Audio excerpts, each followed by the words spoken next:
창조적 전략이 어우러져 새로운 가치를 창출하고 있어서 과학자, 전문가들과 회의를 가졌습니다. 장관님께서 한 분 한 분 정말 따뜻한 미소, 흐름을 통하여 국가산업 발전에 임하지 않은 공부가 그러므로 EM도 장관입니다. 이준형, 이하 내용은 같습니다.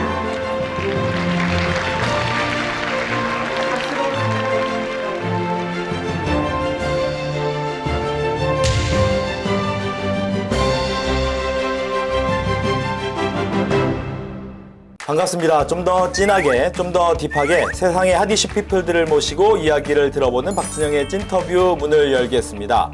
정치, 경제, 사회, 문화 각계각층의 저명 인사들을 스튜디오에 모셔서 그들의 인생관, 가치관, 또 직업관, 그리고 최신의 트렌드까지 들어보는 시간입니다. 오늘은 직장인이면서 걷는 사진작가로 활발하게 활동하고 계시는 이호준 사진작가님을 모셨습니다. 안녕하십니까? 네, 안녕하십니까?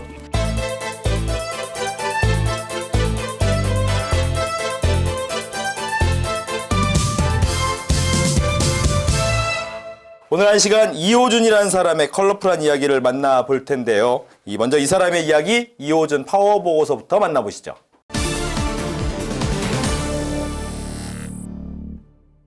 네, 직장인 하면서도 사진작가로 활동하고 계시는 이호준 사진작가를 모셨는데 먼저 본인 소개 부탁드립니다. 네, 저는 지금 현재 서울 강서우체국에서 근무하고 있는 이호준이라고 합니다. 행복을 배달하는 우체국 공무원입니다. 그리고 우연히 취미생활로 사진을 좀 열심히 하다 보니 여러 군데 노출이 되고 또 여러분들이 저를 작가라고 불러주시고 그런 하여간 취미 사진가입니다. 네, 국장 하면서 취미 사진가다 이렇게 얘기를 하셨는데 직장인 경력도 굉장히 좀 다양한 업무를 하셨더라고요. 보니까 방송위원회도 계시고 방송통신위원회도 있다가 미래창조과학부 또 과기정통부 이렇게 다양하게 있었는데 우선 직장인으로 어떻게 얼마나 살아오신 거예요? 사진작가로서의 경력도 있겠지만 제가 이제 직장 생활은 1992년도, 93년도인가? 그때 시작했으니까 좀 한 30년 정도 되고요. 네. 처음에 첫 직장은 방송위원회라는 곳을 다니게 되었습니다. 음. 방송에 관한 업무를 하는 국가기관인데요. 네. 그게 이제 공무원 조직은 아니었어요, 거기가. 그렇죠. 하는 일은 국가 행정인데, 네. 일은 공무원이 아니었는데, 이제 방송통신융합이라는 대세가 있었습니다. 그게 이제 1998년도인가 그쯤에 그때 방송위원회하고 기존의 정보통신부가 통합을 하게 됩니다. 정부 조직 개편에 해가지고 그래서 그때 이제 공무원이 된 거죠. 그때 그래서 방송통신위원회를 시작해서 그 다음에 미래창조과학부, 과학기술정보통신부, 그리고 현재는 우정사업본부 강서우체국장으로 일하고 있지만은 우정사업본부는 과기정통부의 소속 기관입니다. 그러니까 같은 기관이라고 보시면 됩니다. 그래서 한 30년 정도 직장 생활을 했고요. 네. 제가 하던 일은 원래는 제가 방송 일을 쭉 하다가 이제 공무원이 되면서부터는 통신 정책을 좀 오래 했습니다. 요금 담당 그리고 요즘에 이슈가 되는 망종 입성 그런 걸 직접 정책을 수립하던 사무관이었고요. 그다음에 소프트웨어 업무도 좀 오래 했고요. 네. 그러다가 이제 2008년도에 우정사업본부로 넘어오게 되었습니다. 그때 아주 처음에 발령난 데가 전남 나주에 있는 우정사업정보센터에 가게 되었습니다. 거기서 한 2년 7개월 정도 예금 정보과장으로 열심히 일을 했고요. 네. 그 당시에 이제 남도에 있다 보니 예. 제가 원래 서울이 고향인데 남도에 진짜 처음 가게 된 거죠, 사실은. 일부러 가기가 참 쉽지 않은 곳인데 이게 물론 KTX 한번 타고 고속버스 타면 쉽게 갈 수 있지만 그게 잘 안 되잖아요. 그렇죠. 그런데 이제 마침 거기를 발령이 나가지고 오랫동안 근무를 하다 보니 주중에는 열심히 일하고 그리고 매주 또 집에 오지는 않았어요. 가끔 이제 거기 머물면서 네. 남도를 두루두루 돌아다니면서 걷고 그리고 사진도 많이 찍었죠. 그래서 좋은 기회가 돼가지고 그때 어떤 지상파의 어떤 방송사 그다음에 나주시청의 후원을 받아가지고 개인전도 한 2번 하게 돼가지고 제가 사진을 본격적으로 하게 되는 좋은 계기가 또 남도 생활이었던 것 같습니다. 그리고 그 다음에 이제 부천 우편 집중국이라고 그쪽으로 발령이 났어요. 그래서 거기서 집중국장을 좀 한 2년 넘게 했습니다. 그래서 제가 드디어 거기서 물류 현장도 제가 목격을 하게 되었죠. 그전에는 생소한 분야였는데 우리는 이제 그때가 이제 코로나하고 막 겹치던 시절이라 네. 우리가 물류 산업이 굉장히 이제 성장하던 시절이잖아요. 이제 집중국이라는 곳이 이제 물류센터나 마찬가지거든요. 그래서 우리 물류가 어떻게 처리가 되고 어떻게 모아지고 또 분배가 되고 그런 현장도 경험하게 되었습니다. 그리고 재작년에 이제 서울에 이제 강서우체국으로 이제 발령이 나서 지금 현재 쭉 있는데요. 우체국은 아다시피 뭐 예금, 뭐 보험, 우편 그 다양한 서비스를 제공하는 기관입니다. 그래서 뭐 그런 식으로 사실은 제가 직장을 옮긴 적은 한 번도 없어요. 그렇네요. 근데 이름만 이제 조직 이름만 좀 바뀐 거고 네. 이제 저희 신분이 약간 법에 의해서 바뀐 걸 뿐입니다. 그래서 이제 30년 그러고 보니 딱 30년을 했네요. 그래. 직장인 생활을 30년 하셨는데 네. 그러면 아까 중간에 나주에 내려가면서부터 좀 사진에 대해서 좀 더 하게 됐다라고 얘기를 하셨잖아요. 근데 그 전부터 사진은 찍고 계셨는지 아니면 그때 이제 사진을 시작하신 건지. 그 사진은 사실은 제가 이제 신문방송학과를 나왔기 때문에 네. 이제 사진이 문외한이진 않아요. 이제 옛날에 이제 학교에서도 배우고 그래 어느 정도 아는데 이제 그동안 이제 카메라를 들지 않았다가 이제 40대 중반쯤에 그때가 사실 뭐 우리나라 대한민국의 남자들이 가장 힘든 시기지 않습니까? 조직에도 힘들고 그다음에 건강에도 문제가 생기고 진짜 이렇게 살아서는 안 되겠다는 그 위기감이 느껴지더라고요. 정말 중앙정보부처의 사무관을 일한다는 거는 참 제가 이런 말씀드리긴 뭐하지만 정말 힘듭니다. 하루하루가 그냥 온갖 이슈에 해야 되고 온갖 보고서를 만들어야 되고 그다음에 정책적인 결정을 해야 되고 또 페이퍼를 써야 되고 그런 사계에서 쉽지 않은 생활을 하다가 이렇게 생각했던 좀 지치겠구나. 이제 그렇게 해서 제가 찾아낸 게 주말에 이제 등산을 하고 그다음에 이제 한강 저희 집이 이제 목동이라 이제 한강이 가까웠어요. 거기서 산책을 하고 자전거를 타게 됐습니다. 근데 어느 순간 굉장히 멋있는 장면들이 눈에 띄기 시작하더라고요. 그래서 이거를 사진으로 담아보면 어떨까. 그리고 마침 그때가 또 페이스북이 또 막 활성화되긴 시기였어요. 그래서 사진을 제가 찍어가지고 어떤 약간 오픈할 수 있는 공간도 생기고 그래서 자연스럽게 시작된 거죠. 이제 그게 그러니까 40대 중반부터 시작된 사진을 이제 제대로 취미로 삼아서 찍기 시작했다. 그렇게 보시면 될 것 같습니다. 그렇군요. 바쁘게 사시면서 출근 퇴근만으로 힘든데 개인전도 하시고 직장 생활과 사진 작가까지 함께 하는 건 쉽지 않은 일 같은데 일단 체력적으로도 안 될 것 같기도 하고요. 이 열정이 어디서 나오는 겁니까? 그게 이제 제가 저희 어머니한테 굉장히 감사드리는 게 네. 체력 회복력이 굉장히 좋아요. 체력 자체가 뭐 이렇게 힘이 세고 그러지는 않은데 잘만 쉬면은 뭐 아주 피곤한 상태가 뭐 이틀, 3일 가지는 않아요. 하루에 다 되거든요. 그런데 그게 또 제가 가만히 있는다고 회복이 안 되더라고. 오히려 저는 좀 다녀야 돼요. 돌아다니고. 이제 그래서 오히려 바쁠 때 더 바쁘게 제가 움직이는 게 저의 그 피로회복 방법이라는 걸 알게 되었어요.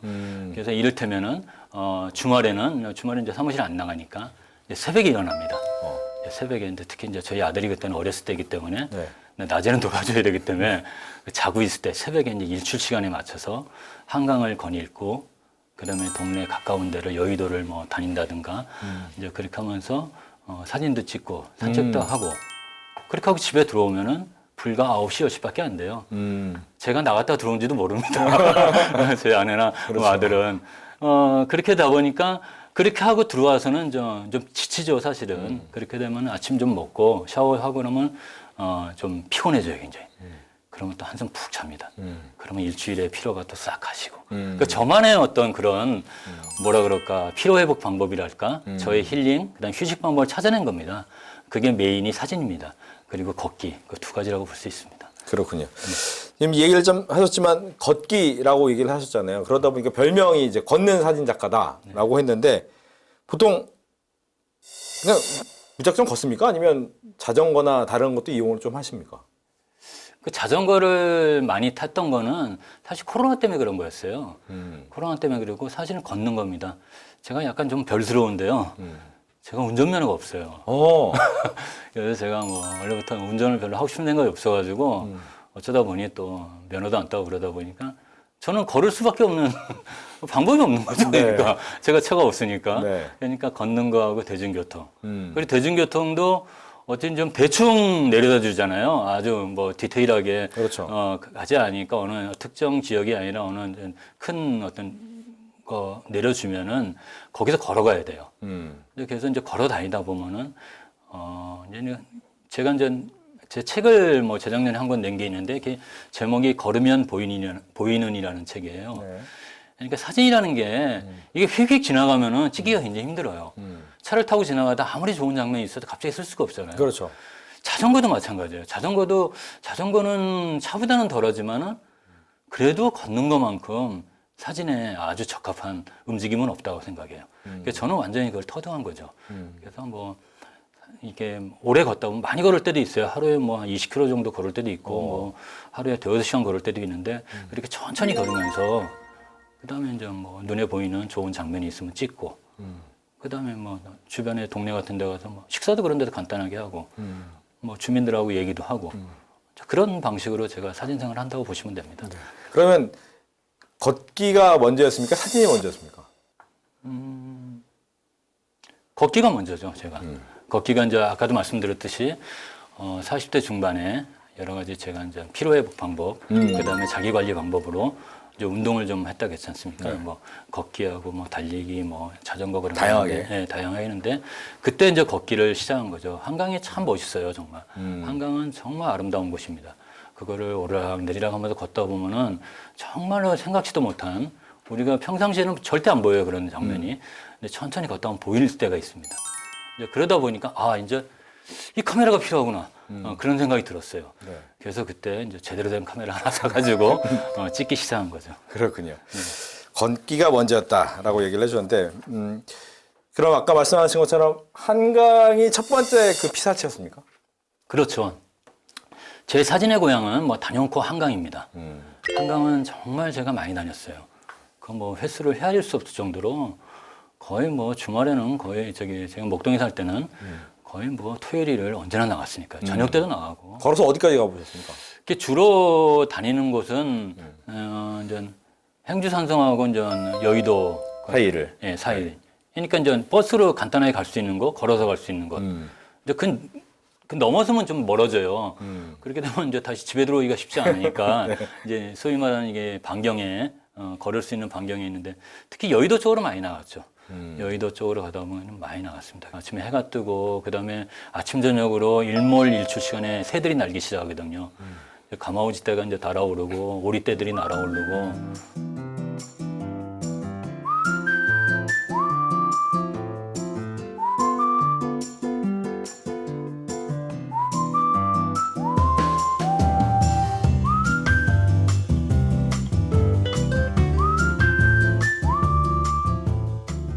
보면 이제 직장인들 중에서 자기 취미 생활과 직장 일을 병행하는 경우가 많잖아요. 그러다 보면 장단점이 있을 것 같아요. 직장일과 취미 생활을 둘 다 집중하지 못하는 것 아니냐라는 생각이 들 때도 있고, 아니다, 오히려 직장에서 했던 스트레스를 취미로 풀 수 있어서 좋다, 이렇게 생각할 수도 있고. 어떻습니까? 저는 뭐 직장 일하고 취미하고는 완전히 별개죠. 그게 뭐 연관성이 있다고 보지는 않죠. 직장 일은 주중에 열심히 일을 하고 제가 주어진 업무 열심히 하고 그다음에 저의 뭐 생계를 해결하고 저희 가족을 책임지는 곳이지 않습니까? 네. 그거 열심히 하고 이제 그거 이제 주말에 뭐 직장 다니면서 사진을 찍을 수는 없는 거, 그거는 뭐 말이 안 되는 거고. 그래서 제가 이제 주중에는 이제 직장에 열심히 하고 주말이나 이제 뭐 휴가 때, 그다음에 공휴일 때 이제 그럴 때 카메라를 드는 거죠. 이제 사진을 찍으면서 보통 찍은 다음에 다시 사진을 보면 그 기억이, 그때의 감정이 느껴지십니까? 그렇죠. 제가 찍은 사진은 단 한 장도 버리지 않았습니다. 다 인화도 하신 거예요? 아니면? 저는 이제 디지털 카메라니까요. 이제 기본적으로 그게 아마 정확하게 근데 2012년도부터가 아마 본격적으로 제가 찍기 시작했을 거예요, 사진을. 네. 그때부터 찍은 사진은 단 한 장도 제가 버린 적이 없습니다. 삭제한 적이 없어요. 전부 다 외장하드에 다 있습니다. 그리고 그 중에 이제 모든 사진은 뭐 특히 디지털 사진은 뭐 많이 찍기 때문에 네. 실제적으로 그거를 이제 셀렉을 해가지고 골라내가지고 다시 약간 보정을 해가지고 이제 최종적으로 뭐 작품이 됐던 어디가 됐던 그 만들잖아요, 사진으로. 그거는 굉장히 일부분이거든요. 그렇지만은 10년 전이고 몇 년 전이고 그때 사진을 보면은 진짜 선명하게 기억이 납니다. 그때 상황이 내가 어떤 상황이었고 그리고 어떤 느낌이었고 그게 사진의 힘인 것 같아요. 제가 뭐 기억력이 그렇게 좋지 않은데 이상하게 그 사진만 보면은 그때 기억은 정말 아주 선명하게 떠오릅니다. 그럼 가장 기억에 남는 사진 한 장을 고르라면 글쎄요. 제가 이제 뭐 여러 사진이 있는데 지금 갑자기 떠오르는 사진은 해바라기 사진이 있어요. 해바라기 사진. 이게 이제 그 불광동에 독바이역이라는 데가 있습니다. 6호선에. 이제 등산을 좋아해가지고 그 족두리봉이라는 데가 있어요. 네. 거기가 오르기가 쉬워요. 그러니까 역에서만 30분만 좀 올라가면은 굉장히 풍광이 좋습니다. 앞쪽으로는 뒤쪽으로든 앞에는 저 관악산이랑 쭉 서울 시내가 보이고 뒤로는 또 일산이 쫙 보이는 아주 좋은 곳인데 거기 오르다가 거기가 조금 아직 개발이 충분히 안 된 오래된 동네예요. 거기 올라다 보니까 이게 화분이었는데 해바라기인데 그러니까 오래된 담벼락을 배경으로 아주 잘 펴 있더라고요. 그래서 그걸 찍었죠 제가. 그걸 찍고선 찍을 때는 사실 크게 뭐 몰랐어요 이게. 그래가지고 이제 집에 돌아와가지고 그걸 이제 컴퓨터에 넣고 이제 열어보고 약간 이제 리터칭을 하면서 이제 보정을 해보니까 아 좋은 거예요.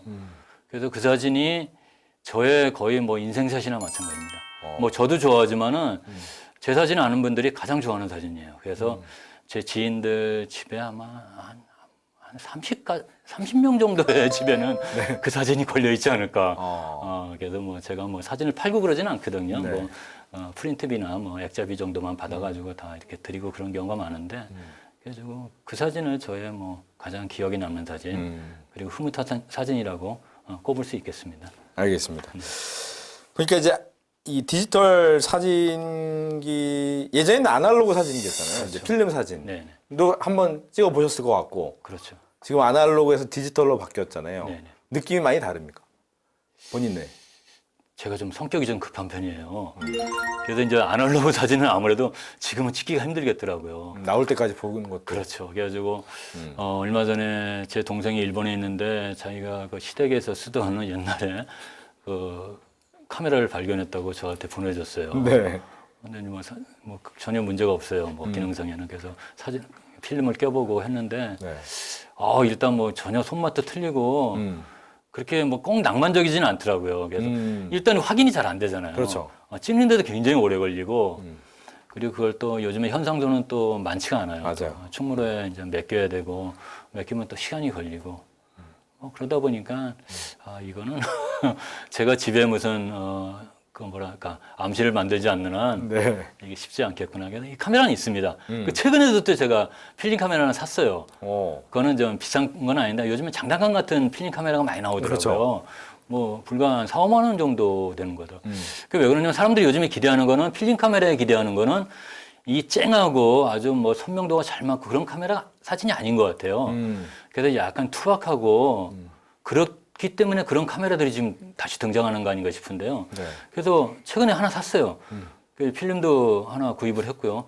근데 아직 시도는 안 해봤는데 그거는 또 그거대로 맛이 있겠죠. 근데 저는 제 뭐 여러 가지 성격상 네. 그다음에 저희 여태까지 해오던 그 사진의 습성상 다시 아날로그로 돌아가기는 쉽지 않을 것 같습니다. 네.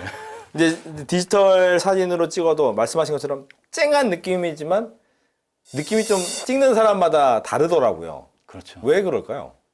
이제 디지털 카메라는 이제 그건 아날로그도 마찬가지. 아날로그도 전부 다 보정을 합니다. 필름도 보정을 안 하지는 않거든요. 네. 암실에서 다 보정을 하거든요. 근데 이제 보정하면은 다 디지털이죠. 음. 이제 보정 과정에서 이제 아마 다 달라질 겁니다. 음. 소위 말하는 포토샵, 라이트룸이라는 그 프로그램이 있는데요. 네. 많이 쓰는 프로그램들이 이제 거기서 보면 이제 약간 뭐 색깔도 좀 진하게 할 수도 있고, 뭐 이렇게 명암도 강하게 조절할 수 있고, 이제 그러다 보니까 이제 자기의 스타일이 거기서 나오는 거죠. 스타일이 나오고, 그리고 또 디지털 카메라는 굉장히 기능적으로 다양한 기능들이 있거든요. 뭐 셔터라든가 노출 같은 거를 굉장히 잡아줄 수 있는 기능이 많아가지고 이제 그런 걸 특화된 사람들이 많아요.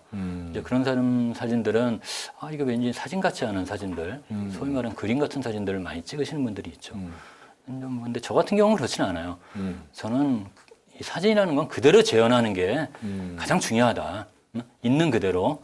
그리고 제가 찍을 때의 감정을 그대로 다시 재현하는 게 중요하다고 생각해서 저는 크게 과하게 뭐 색을 강조한다든가 뭐 채도를 높인다든가 그러진 않습니다. 그래서 아마 그런 것 때문에 이게 차이가 날 겁니다. 하지만 본인은 있는 그대로의 사진을 찍고 싶다. 그렇죠. 소위 말하는 스트레이트 사진 네. 그런 거를 저는 선호합니다. 앞서서 좀 얘기가 나왔던 것 같은데 이제 기억에 남는 촬영 장소 하면 아까도 얘기했던 몇 군데가 있었어요. 이제 밤섬도 있었고 네. 아까 인생샷을 찍었던 해바라기를 찍었던 네. 도 있고 또 한 곳을 꼽자면 어디가 있을까요? 제가 아주 거기도 드라마틱한 곳인데요. 네. 5호선이 까치산역에 보면은 거기 오피스텔이 하나 있어요. 이게 사진이 사실은 위에서 보면은 굉장히 멋있거든요. 그러니까 저는 이제 본능적으로 어디 가면은 높은 곳을 찾아요. 위에서 봐야 되니까. 그러니까 옥상 같은 데만 아니면 요즘에 옥상을 다 닫아놔가지고 그렇죠. 올라가기 힘든데 그게 뭐 한 10년 전만 해도 웬만큼 여러 군데도 꽤 많았어요. 근데 거기가 꽤 높은 빌딩 한 15층, 16층 된 데는데 거기 열려 있더라고요. 지금은 어떤지 모르겠는데 네. 와 거기 가면은 이제 굉장히 압도적인 풍경이 나옵니다. 거기서. 이제 화곡동이라는 동네가 아직 이게 개발이 충분치가 않아가지고 거기는 단층 건물들이 쫙 있어요. 그리고 저 멀리 이제 목동에 고층 주상복합 아파트들이 쫙 서 있어요. 그 모습이 너무나 멋있어가지고 정말 거기 많이 갔습니다. 예. 보면 이제 자신이 좋아하는 스타일이 있잖아요. 네. 그러니까 사진 같은 경우에도 예를 들면 자연의 풍경이라는 네. 것도 있을 거고, 보로 이제 주로 한강 지역은 또 자연 같기도 하는데 주변에 오피스텔 얘기를 들어보면 도심과 구도심이 또 합쳐지는 모습을 또 좋아하시는 것 같기도 하고. 그렇죠. 본인이 좋아하는 건 어떤 스타일인 겁니까? 저는 사진을 제가 뭐 전문적으로 전업 작가는 아니기 때문에 네. 그렇게 피사체를 특정하지는 않습니다. 아주 뭐 어떤 걸 뭐 작업이라는 개념도 저한테는 어울리지가 않는데 그래서 저는 모든 걸 다 좋아하는데 처음에는 풍경으로 시작하죠. 대부분 아마추어들이. 근데 이제 풍경 사진을 찍다 보면은 여전히 저도 풍경 사진 많이 찍는데 조금 달라지더라고요. 관심사가. 이제 그래서 말씀하신 대로 구도심하고 그 새로운 도시하고 그 내용상의 컨트라스트죠. 그거는 컨트라스트가 있는 거잖아요. 네. 그런 것도 좋아하고 그다음에 요즘에 좋아하는 거는 어떤 골목거리에 있는 소품들이 많아요. 그러니까 우리의 그리움을 자아낸다고 할까요? 예전에 우리가 어렸을 때 지금 세대들이야 잘 이해 못하겠지만 조금 나이 든 중년 세대 이상 되면은 재밌을 만한 소품들이 아직 많이 남아 있어요. 서울에도 뭐 골목길 다 없어졌다 그러는데 그렇지도 않아요. 꽤 많이 남아 있습니다. 그런데 가면 아주 우리 정겨움이 묻어나는 단순히 뭐 과거를 추억하고 그러는 게 아니라 우리의 어떤 생활 문화라든가 우리가 여태까지 지나왔던 문화 그런 걸 기록하는 게 이제 관심이 많아지더라고요. 네. 근데 이제 카메라도 달라져요. 그렇게 되면 이제 풍경을 찍을 때는 큰 카메라가 좀 필요하거든요. 관광 렌즈도 써야 되고 막 그래가지고 큰 카메라 썼는데 그런 골목길이나 소품 찍을 때는 소위 말하는 똑딱이 아주 그 컴팩트 카메라라도 충분히 가능합니다. 그래서 그런 걸 요즘 많이 들고 다녀요. 그럼 평상시에 아까 이제 주말에 보통 아침에 일찍 일어나서 다니면서 사진 찍는다는데 평일은 안 찍습니까? 평일에는 안 찍는지. 평일은 못 찍죠. 근데 요즘엔 또 퇴근하고. 퇴근하고는 힘들고요. 근데 제가 이제 집이 최근에 종로구에 이제 부암동이라는 곳으로 이사 갔는데 거기서 서대문역까지 일부러 걸어서 출근을 해요. 한 50분 정도 걸려요. 그러니까 인양산 자락길을 따라 쭉 가는데 거기가 아주 또 기가 막힌 곳입니다. 사실은 그 서울에 이제 아주 관광지 중에 하나고 그 주말 되면 거기 사람들 엄청 많이 옵니다. 근데 아침에 걸어 내려가다 보면은 이 계절마다 틀리잖아요. 네. 그래서 요즘 카메라는 안 들고 요즘에는 핸드폰이 성능이 워낙 좋으니까 그렇죠. 핸드폰 카메라로 꽤 많이 찍습니다. 새벽에 가다가 이제 곧 좀만 있으면 그 일출 시간은 맞춰질 것 같은데요. 그 일출 장면도 찍게 됐고 그 중간에 문부대 전망대라는 데가 있어요. 거기가 또 아주 굉장히 압도적인 전망이 있는 곳이거든요. 거기 잠깐 쉬는데 거기서 사진을 찍기도 합니다. 그리고 걷다 보면은 뭐 가로수도 있고 또 뭐 안개가 끼거나 뭐 눈이 내리거나 그러면 아주 그건 뭐 핸드폰을 꺼내는 거니까. 일단 이제 주중에는 카메라는 안 들고요. 핸드폰으로도 충분히 많이 찍습니다, 요즘에는.